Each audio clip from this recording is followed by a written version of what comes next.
It's welcome to the Unnamed Cybersecurity Show. And we've got from New Jersey, Bob Mitchie with Metro MSP. And then we've got Chris Burns out of the Detroit area with your cyber team.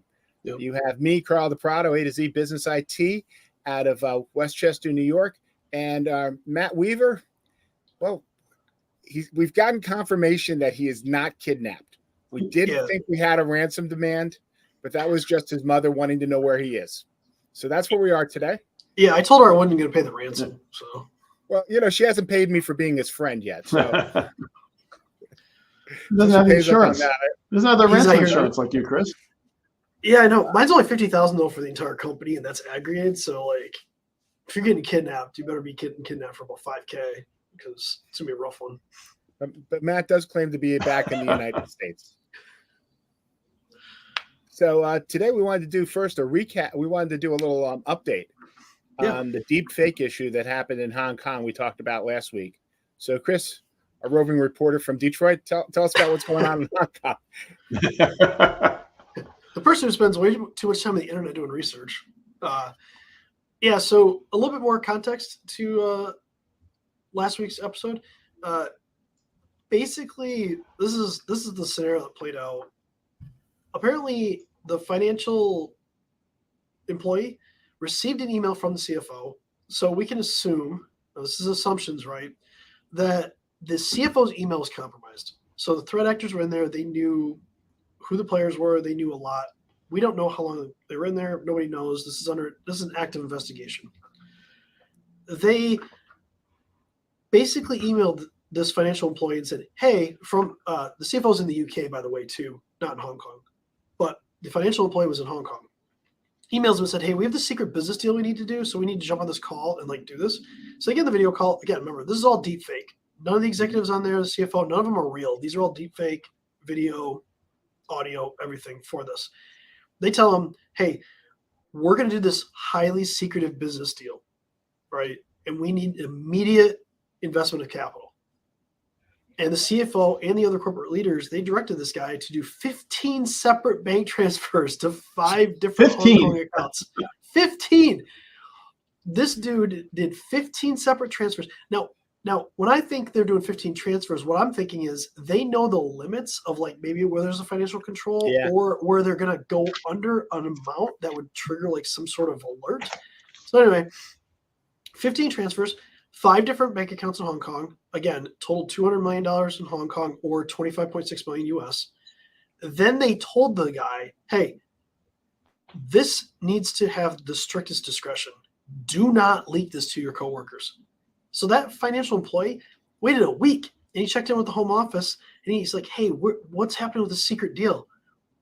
And they were all like, what are you talking about? How did he know to talk to the home office about the secret deal if it's such a secret? He must have, they didn't say how it happened. I'm assuming he reached out to the CFO or one of the other corporate leaders on there. And they were like, what are you talking about? So the money was gone. I mean, there's probably no recovering that money. A week later, that money was cashed out. So that's the update. That's the wildness of this. Like I said, it's an ongoing investigation, but we take it back a notch and we say, okay, cool. They had access to CFO's email. Mm-hmm. So we can talk about that and how dangerous that is. We've talked about it before. Yeah. In certain cultures, you don't question authority, period. Mm-hmm. So if somebody from authority tells you to do something, guess what? You're just going to do it. And how many companies have you come across? You guys come across actually, where if the CFO or the CEO tells an employee to do something, do they ever question it? Most cases, no. No. I mean, as a matter of fact, it's one of the more dangerous things. I mean, when you deal with certain personalities, which are even stricter, where they're scared to bring up any questions or bad news. And I think I was sharing with you before the show. I was sharing I read about a plane crash that happened in the Andes in one of the mountains where two pilots from the same culture, the co-pilot knew that the captain was making grievous mistakes and did not question him to the detriment of everybody's life. Yeah, he was the captain. Don't question. So in my business, I encourage people to tell me I'm an idiot. or I'm wrong, or something else is wrong in the company. I encourage it. I want people to say, "Hey, look, we have a problem. We have an issue. Yep. Just tell me. Talk about it." That's how I'm wired though. Like I want people to tell me because I feel like, as you build a company and stuff like that, like especially if you're the leader, you're not doing everything at the ground level. Maybe when you're small and we're all small and that's fine, but like people come up with really good ideas and I think we need to foster that. But you know what? Again, some cultures, some companies, that's not how it works. And that's the danger. And this is one of the dangers that you run in that situation where they don't question something, they just do it. Right. Hey guys, why don't we shift gears a little bit and get into some happy stuff, some good stuff that happened in the past week, specifically, some happy good cooperation between the UK and the US. And I thought you were talking about Matt getting kidnapped. No. Talking about what happened with Lockbit this week. Lockbit. We got one. But by the way, of all the, I'll say this, of all the dark websites for like ransomware as a service operators, Lockbit's probably my favorite. Not because of what they do. You have a favorite ransom gang? No, not the gang. The site design. It's so modern. It was so modern. Like a lot of the ransomware sites are just trash. They just look like they were designed in the 90s. This one is actually pretty modern, which is more hilarious because the NCA from the UK is just taking that and then just posted like decryption keys and stuff on it in the same format. But it was just one of the more modern ones. So why don't you, which one of you fine gentlemen want to explain what just happened to our people at Lockbit? I mean, Chris, you're a fan of the UI design at Lockbit. Go for it, Chris. Not a fan of Lockbit. Hold on, I'm not a Lockbit fanboy. User interface. I clarified that the user interface you thought was made them the sharpest dressed cybercrime ring out the dark web. I spend a lot of time doing research, and you see a lot of different sites and designs and things like that, and even in how evil somebody can be, you can still appreciate something. So their site design is pretty on point. Anyway, you should respect the enemy. There's nothing wrong with that. So go ahead and say. So explain what just happened to them. Take it? Yeah, why don't you want to take it? Bob, you want to take it? Yeah. All right. Chris has got it. Oh, you have a screen. I spent way too. You can take it. I spent way too much time doing this. All right, so they took down their entire infrastructure. They arrested 2 affiliates a couple days ago. Basically, all this went down. They arrested 2 affiliates. It was funny. The NCAA on their Twitter was posting a countdown because they already announced that at 6:30 Eastern time they did their announcement. Then the U.S. Department of Justice did their announcement a little bit later. Pretty wild. These guys have been around for a long time. 2 Russian nationals were charged in the U.S. Will we ever see them? Probably not, because if they don't leave Russia, they probably won't get hit. But there was more than 2,000 victims worldwide from these guys. 1,400 were in the United States. They had over $100 million in ransom just in the United States and about $27 million in the UK. The UK was actually pretty small, but like the Royal Mail in the UK was one of their victims. So kind of wild. That included hospitals and schools too. Yeah. They didn't hide away from too much. They didn't discriminate. No, and a lot of their members came from like other ransomware as a service operators over the course. So, they knew what to do and everything like that. They froze a bunch of cryptocurrency accounts. They got a bunch of decryption keys to kind of help businesses out. The U.S. has a site for Lockbit victims that you can kind of fill out a form on IC3, which is the Internet Crimes Unit. But the thing that comes out of there is like, this doesn't really necessarily end Lockbit because they didn't really arrest anybody high up. They arrested 2 affiliates. The same thing that kind of happened with ELF-V back in December, where they took over part of their infrastructure, but then ELF-V basically took new infrastructure. So it's not everything, but it's something. It's a step in the right direction. It definitely disrupts them and probably creates like a trust problem with their affiliates, because that's how they do it. They make the ransom and they sell it to affiliates. But they also found out that that when people paid the ransom and they were told that their data was going to be deleted, shocking they didn't delete the data. I know, right? I mean, they Cybercriminals couldn't not follow their own following through. best practices of being a cybercrime gang. It's fair.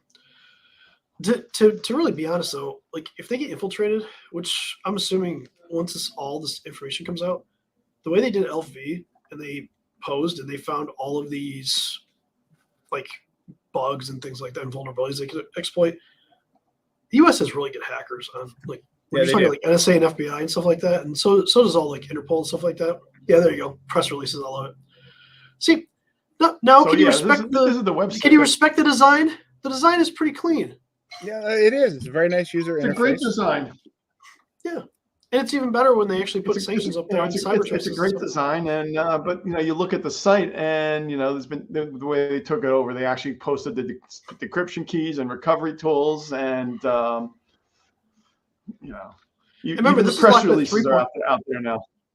Yeah, and this is Lockbit 3.0. They've had Lockbit 2.0 and Lockbit, so this is their newest one. So, I mean, it's almost like admiring a mugger who gives you the option to use Apple Pay. As far as just ease of service and everything that they had. I'm gonna get a drug dealer who offers you Square. Exactly. But that actually happens. That actually happens though. So, I don't personally know that. I've seen some stuff where they were finding out that drug dealers were using like Square and stuff like that. So yeah, I mean, you got to make it easy for your customer, right? It's still a business, unfortunately. We joke about this, but this is the reality. Is that this is a business, and they run it like a business. And I'm sure somebody's going to get a write-up for not deleting all the data that was on the server that they were supposed to delete. But right up. Their 401k match has now been disqualified. Chris and Carl, we've talked about this before. How is Lockbit and all these ransomwares getting deployed, and what can people do to protect themselves? I shared a case study. We did this in the green room before we started, and if you go through the way that Lockbit operates, a lot of their affiliates used off-the-shelf tools. Yeah. So it was stuff that you may or may not notice in your business because they live off the land a lot with like tools that are already there, but they use stuff like AnyDesk for like remote connectivity. They would use TeamViewer, I think was one of them. They would use commonly used remote access tools that if you're not looking for them, like that could be the way they establish persistence is that they just load a tool like that and just add remote access to it. Mm-hmm. And then they move inside your network, figure out how you operate and deploy the ransomware. The CISA had a number of recommendations. I kind of put them in this case study, but realistically, if you don't know what's happening on your network, that's a problem. If you don't have a detection mechanism, that's really the problem. Yep. Somebody's going to get in at some point, right? Like we always say that it's not if, it's when, and I hate that because like we're not trying to sell doom and gloom to people. No. But it's going to happen. Somebody's going to click on something. There's going to be a vulnerability in something you didn't know about. It's going to happen. When you can't detect it, and you can take it back to the Hong Kong example, when they couldn't detect that somebody was in the CFO's email, look how devastating that was. If you can't detect it, you can't respond to it. Something that doesn't have a detection mechanism cannot be responded to. So that's really important. And knowing what's on your computers, having standards, understanding that, hey, this is the software that should be there. And when something else shows up that isn't there, that isn't on that list, you need to know about it. Same thing with accounts. Yeah. So we're going through this right now. We did a migration, and dude, there's so many people have access to too much data. There's no classifications. And we're doing this in conjunction with somebody else. They don't know permissions. They're trying to change them. But we saw software that was just like, why is this on the business PC? Right. Like I'm saying game launchers on business PCs. Like, why is that a thing? Why have you allowed your users to do that? And I think everything likes to play Xbox all the time. Yeah. But everything you install can be used against you at some point, right? because the more things you install, the more things you have to protect against. So the more holes you put in the system. Yeah, and patch and update, and that's another call. And it doesn't matter how much you spend on cyber tools. You could spend all the money on cyber tools. If somebody can authenticate, or if it's insecure configuration that they can literally just go in and do whatever they want that doesn't violate something that the technical tool you put in place, like endpoint detection response, it's not going to detect if somebody can authenticate. So if somebody gets on a PC that maybe doesn't have your endpoint detection response tool, and nobody's looking at it, there's no detection mechanism, and they can authenticate to your file server and pull all of your data off there, authenticate as a user inside your company, do you think that's going to be detected? No. Because it would just be like, for the system, it would be just like any other authorized individual. Yep. And I don't think I've ever seen a company outside of like super small companies that have 100% coverage on their security tools. No. It just doesn't happen. And unfortunately, that can be a big problem. Because these operators, they're incredibly smart. They will find a path. If they get access, they will find a path. And how you respond is so important. So, well, you just took a good thing and drug us down into the weeds about how bad. Jeez, how we were bad trying to be people can happy be, today. but, I wanted to take we thought cybercrime was over. I'm in this business group on that meets once a month. Yeah, once a month on Wednesdays, and I'm like Dr. Doom in that place because there was like, "What's going on in cybersecurity land?" I'm like, "You sure you want to know? You really you want to sure?" know? Yeah. So we were talking about AI the other day, and I'm going to do a presentation for somebody else next month about AI. So maybe I'll bring some tool tips and tools to this. Anyway, guys, I think it might be time to get back to work and let Chris go back and do some more research. Yeah, we need to do a Where's Waldo with Matt. Like, where is he right now? Somewhere in the U.S. He said he's back. He said he's back. Maybe that was you know what? That was a deep fake. Bob, the tracker you put in the tracker you put on Matt, is it showing up yet? The U.S. I've seen the images he's posted. I think there's been a counter strike. Bob got frozen. Yeah, we can see where we can find them. I'm telling you, those images that Matt sent, they look deep fake. I'll be honest. Like, I don't think he was. I don't think there's ever been a Matt. I never really met the guy. No. Yeah, that's fair. All right. If you have anything that you want to talk about specifically, cybersecurity is fun. So have you? I saw. Yeah, let's wrap this up, and we'll have some more. I'm sure we'll have some more AI calls coming. I mean, next week we'll have something else because inevitably between now have a good week, guys. Yeah, right. Take care, guys.